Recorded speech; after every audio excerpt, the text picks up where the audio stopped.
nasıl bir şeysin ya? Sen köpek misin, tilki misin, nesin sen? Yasak aşkın meyvesi. Sen nesin, nasıl güzel bir şeysin? Buraya gel, gel, gel, gel kaçma gel.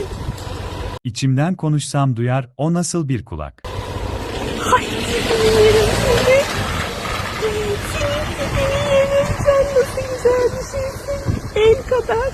Abla öyle bir çağırıyorsun ki video izlerken yatakta yuvarlanmaya, mutlu olmaya başladım. Ay o kuyruk. Ya, canım.